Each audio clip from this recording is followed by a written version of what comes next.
You're probably wondering, why have I put a picture of someone's nose as the first slide? You know, this is tinnitus. This is about the ears, right? Well, it's actually relevant to what I'm going to talk about today.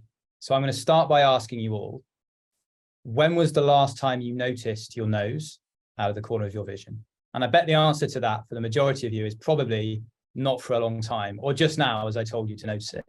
And the reason that's important is because the nose is something that actually takes up quite a big part of our vision. If you've got a big nose like me, if you look at it, it takes up a big part of our vision, but it's not something we notice. If we did notice it all the time, it would be annoying, but we don't.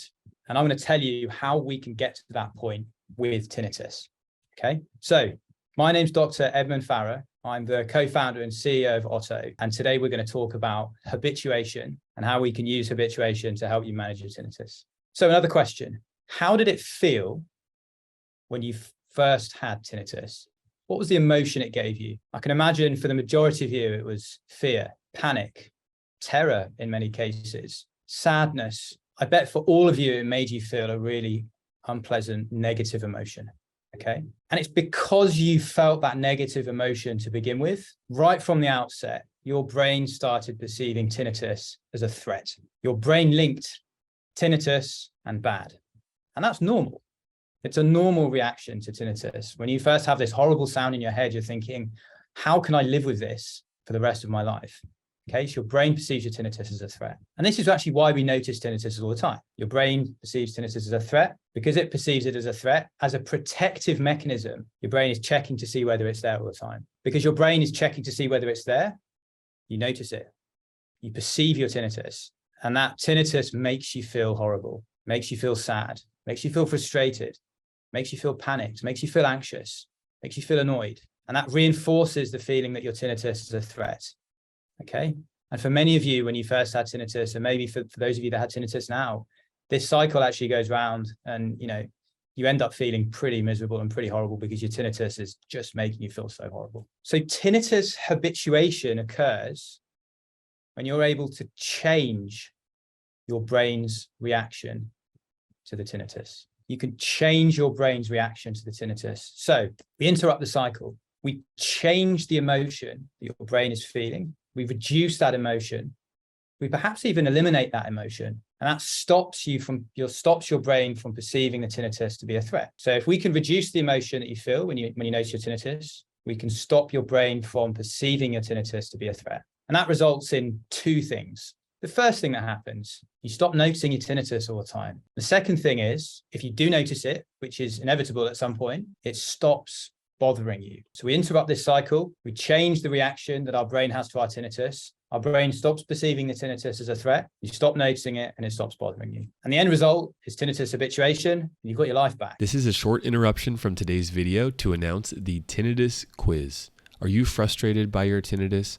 Does it affect your ability to concentrate or fall asleep? If you're ready to find lasting relief from tinnitus, visit tinnitusquiz.com to get personalized solutions and treatment techniques to help you manage your symptoms today. So I realized this tinnitus was a problem during my time as a doctor in the military here in the UK. So I have tinnitus myself. My co-founder George has tinnitus. And for me, I struggled with it. Mine was quite, I'm lucky. It didn't have a huge impact on my life to begin with, but George struggled with it more. And it wasn't until we saw in the military how people really, really were struggling with their tinnitus, and actually not just how much they were struggling, but how difficult it was for these people to access help. I'm sure 99% of the people here have been told by an ENT or their doctor, perhaps even an audiologist, sorry, there's nothing that can be done. You need to learn to live with this. I was that doctor. I have said that to people. And it wasn't until then I realized that there's this horrendous condition, has a huge impact on people's lives. And actually telling someone that there's nothing that can be done, firstly, isn't true. And secondly, is hugely damaging to those people. And I'm sure you all had an unpleasant experience with that. So we've got this condition called tinnitus. It's having a big impact on your life. There's this possibility of changing the way your brain reacts to it, of changing that reaction that you have in order for you to stop noticing it. And that process is called habituation. How can we do that? What's the fastest way to get to this point? Many of you are probably thinking, it's easy for you to sit there and say this, but it's not as simple as just changing the way you react to your tinnitus when it's so unpleasant for you.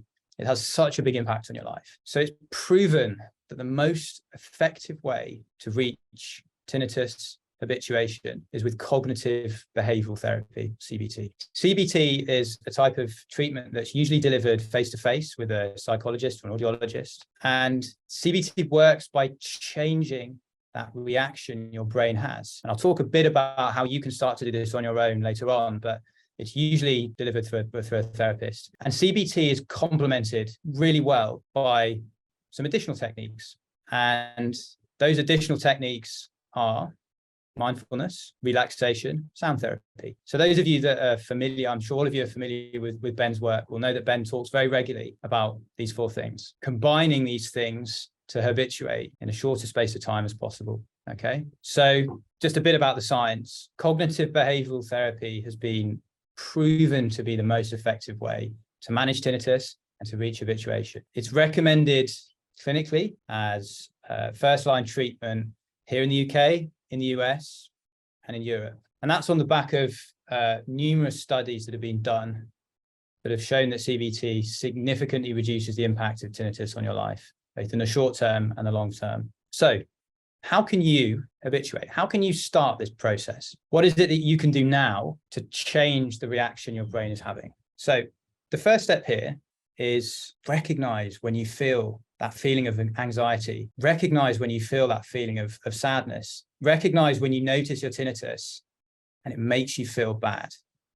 The first step to this, whether you do this alone or whether you do this with a therapist, is understanding that link your brain has between the tinnitus and your emotional response. Because if you can recognize that link, you can train your brain to react differently.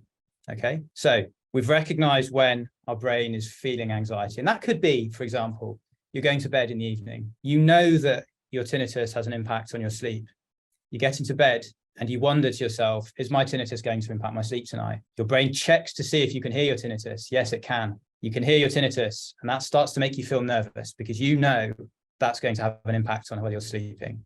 So the thing to do there would be to recognize, the first step is recognizing when you get that pang of anxiety or that pang of sadness, or that pang of frustration, because that's the first step in changing that reaction. So we've recognized, and we're consistently recognizing when we're having this reaction. The next step is to try to change that reaction. Now, I'm not going to say this is easy. This is really hard and it takes practice. This isn't something you'll be able to do overnight. And the best way to do this is, well, there's a number of techniques actually, a number of techniques that Ben will teach on Ben's videos, a number of techniques that we can teach in our app. One technique that I find really beneficial, and I found beneficial for me, was actually something really simple. And that is a breathing exercise in addition to a short meditation. Because what the meditation is doing and the breathing exercise is doing is it's changing your brain state, changing your body state from feeling of anxiety, a feeling of, we call it in medicine, the fight or flight response.